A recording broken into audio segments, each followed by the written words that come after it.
Mr. Lieutenant Governor, it doesn't hardly seem possible, but it was a year ago when you and the governor and Dr. Khaldun and the other folks in the Health and Human Services Department said, we see something here that if you weren't the first in the nation, you were among the first in the nation to recognize that this disease, COVID-19, was disproportionately impacting communities of color. You have since told us your heart-wrenching story about how many people close to you that you've lost. But you did proactively set up this commission that you have headed up to try to look in not just to what you can do about COVID, but about the disparities in healthcare in general. What have you learned in the last year on that front?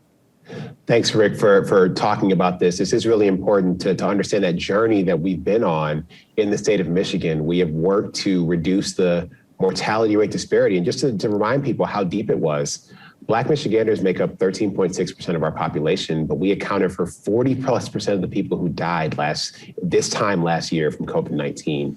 And now that number has gone down to less than 10% because of some of the interventions that the task force took. But you're right, Rick, this is as unbelievable as it may say, this goes beyond COVID-19. There have been racial disparities when it comes to access to health services, food, housing, for a long time in our country because of the original sin, frankly, of racism in our state and in our country. And so we have learned a lot about how to address this. Number one, access is important. So people who have not historically had access to the healthcare system may not trust it and may not utilize it. And so we worked to give people access to things like primary care physicians, things like health insurance, and information about how to connect to health resources.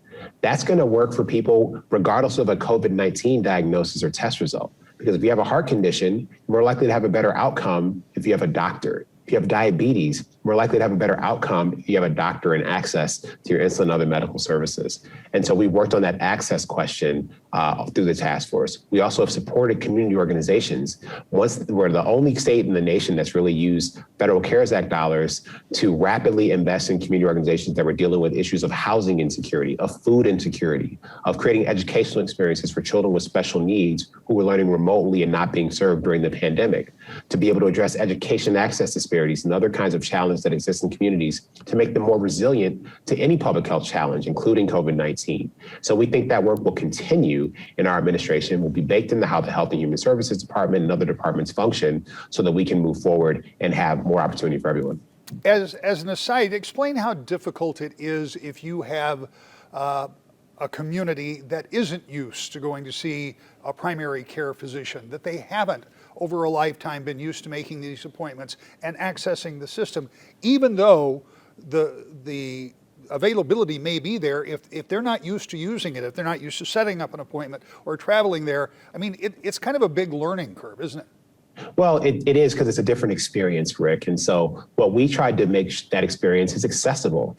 The best public health, to quote Dr. Joné Khaldun, is the health that comes to people, that we can bring to people in their community where they are. And so we also believe that a person is one conversation away from an intervention to be able to have access to those health resources. And so we developed a navigator program to have those conversations with people and connect them to resources. We're also working long-term to figure out how do we change the incentives for providers to locate in the communities that have the deepest need. And we think that we can use our state policy resources to make that happen. And that, I think, will really change the game when it comes to people having access to the services to achieve better outcomes.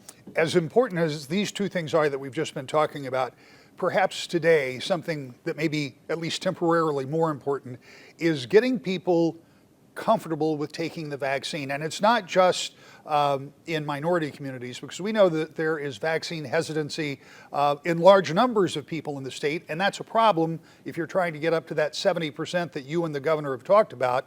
You need to get people comfortable with that idea. What are you doing? What's the administration doing to help people in all parts of the state get used to the idea or try to encourage them to take the vaccine?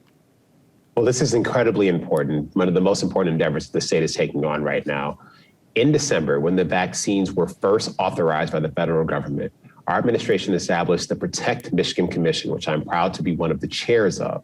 And it exists for the sole purpose of making sure that every person have the information and resources available to them to make the choice to get vaccinated. It is the largest, broadest, most diverse commission that we've ever seated. It has people from all walks of life, from every identity, from every community represented there, so that we can communicate with people in a broad set of ways. So we've been using that commission to make sure that information is available to people where they are from communicators whom they trust.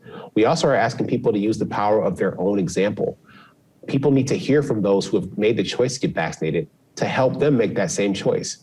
I've chosen to get vaccinated in public. I was vaccinated at a community vaccination site at a church on the west side of Detroit just this past Saturday.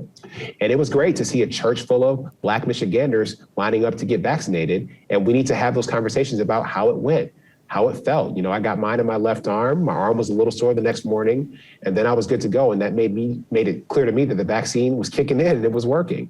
We need to have those conversations to remove those barriers for people making those choices. And we're trying to have those conversations every single day across the whole state. And finally, we know the governor a couple of weeks ago asked the Biden administration for more vaccines to get into the state. They didn't do that part, but they are sending more resources, 200 more people to fan out in some of these big vaccination sites and that type of thing. Where are we today as we stand here now? Because anecdotally, we're seeing some places say you don't need an appointment. We've got plenty of vaccine, just come get it. Other places are doing outreach. Some places are actually going out into the field and trying to vaccinate people. So do we have adequate supplies? And now the real issue is getting people to take advantage of that. We are very thankful for the supply that we're getting from the Biden-Harris administration, and that continues to increase every single allocation. And we're thankful for that, as well as the therapeutics and the personnel. We're happy with that partnership, and we're going to continue to do everything we can to remove barriers to accessing this vaccine and having it available in more places through more providers. That is our intention. I'm actually launching something called the Making Real Change Tour, going to communities across the state to highlight these resources and help people see how easy it is to make that choice. At the same time, we need to be having more conversations, and that is what we're focused on. So these efforts in communities and with partner organizations, with corporations, with everyone stepping up to making sure that people know how important it is to get vaccinated and having those conversations, that's helping what's going to make the difference so we can end the pandemic on our own terms.